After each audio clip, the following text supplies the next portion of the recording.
Okay, this is my speculative preview. I think that's what we'll call it on for Batman 3, or a third of the Nolan Batman films. Uh, People are starting to talk about this. They're wondering, who's going to be in it. I figure I should give my take, because when it comes to predicting movies or what's going to happen in movies, I'm pretty good at it. At least I think I am.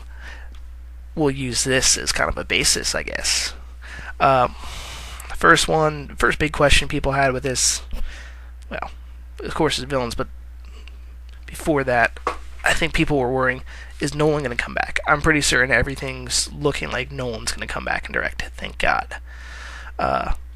So, I hate it when directors leave a film leave a film franchise after doing, 2 films. They're going to finish it up in a third, and they don't do it. Bryan Singer. But, yeah, Nolan, I think, is confirmed. Let's get to the real gist here, and that is who's going to be the villains in this one.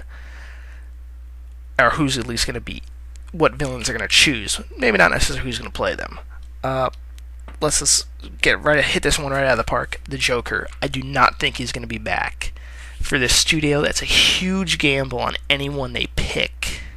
And they could if they were to replace the Joker, they'd have to find someone, and even if that person gave a good performance, a huge portion of the audience would still say he wasn't as good as Heath Ledger.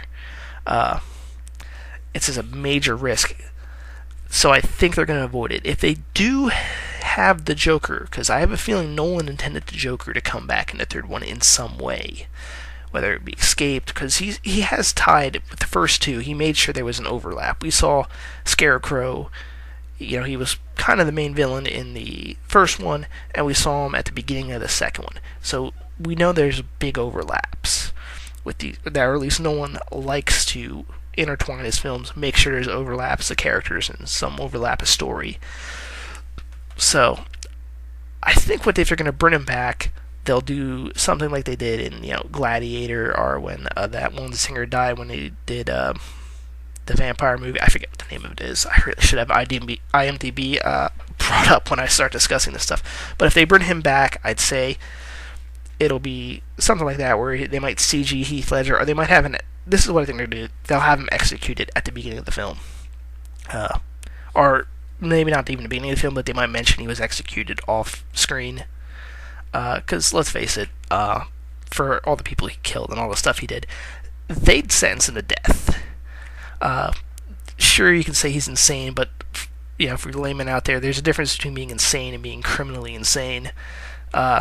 Joker knew what he was doing. He knew he was killing people, and he liked it. So I feel like if Gotham is as corrupt as they're saying it is, and everybody hated the Joker, they'd fast track him to the electric chair or gas chamber or whatever they decide to do. It's not that it reflects bad at Batman. Batman didn't kill him. The justice system did. So I think they might do that. They might start the film with his execution. Maybe have a Heath Ledger laugh if they go any last words, and him go ha ha ha ha ha, or that laugh he did from the trailer, and then flip the switch. They might not show his face, or they might CG the face. That would be okay. Recognize it. But for the main villains, the big one everyone's talking about is the Riddler. I don't think the Riddler is going to show up, because Nolan said he wanted to take villains that hadn't been on film before and put them in his series. We saw in the first one he brought Ra's al Ghul and Scarecrow. Scarecrow especially was always popular from the animated series and from the comics. Ra's al Ghul, popular with a lot of comic guys, but he's not very well known. So I think, based on that, and Nolan's own statement that he doesn't want people that have already been portrayed on cinema, maybe it'll be okay if they were an animated series or one of the TV, live action from the 60s.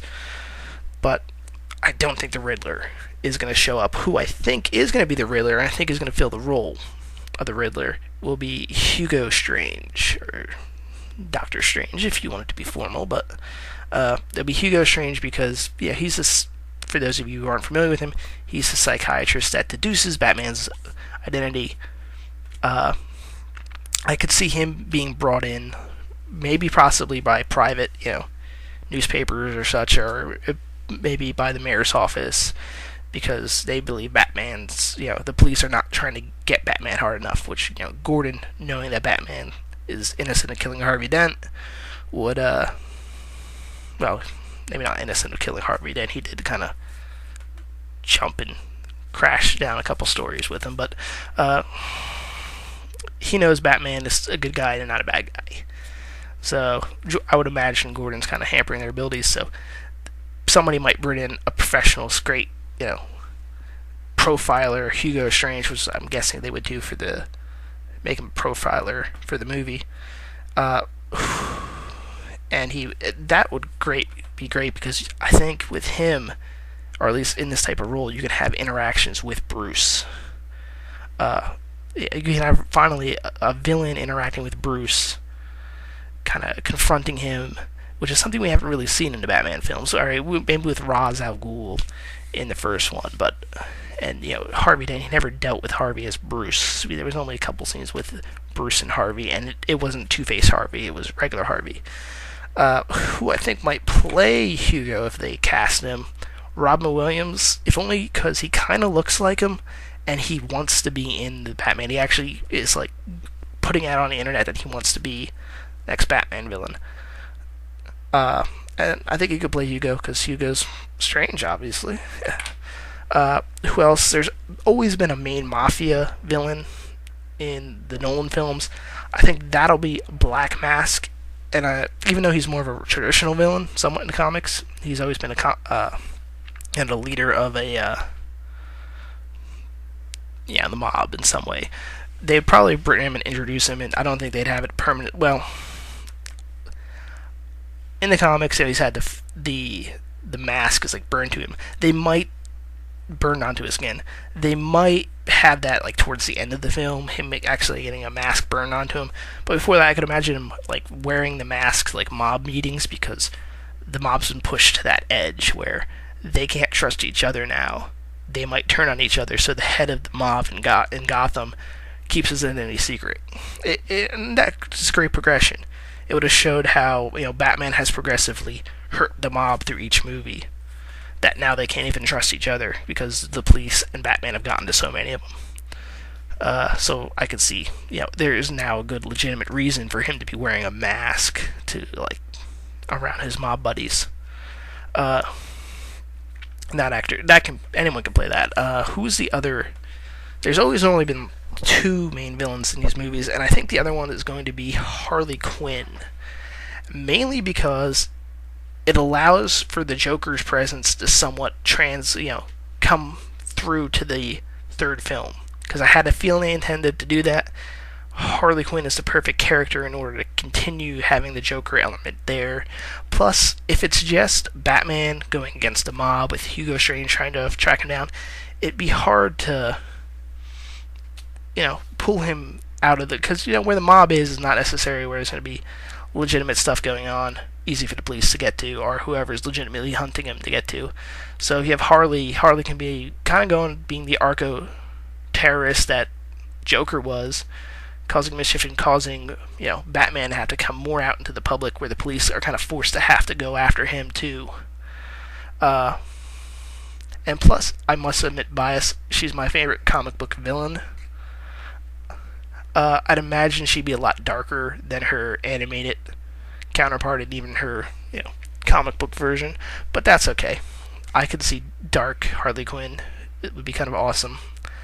As for the suit, there's a picture, I'll see if I can find it, that somebody kind of modeled and did, and it looks good. It looks like how a Nolan Harley Quinn would look, and that's why I kind of got excited. As for who should play her, I have no idea. A lot of people have been saying the girl from the Devil's Rejects. I have to admit I haven't seen that film. But pretty much I don't even want to say who I think should be in it because I'm not even sure. But I'm running out of time now, and that is my speculative review. We'll see how it turns out. Have a nice day.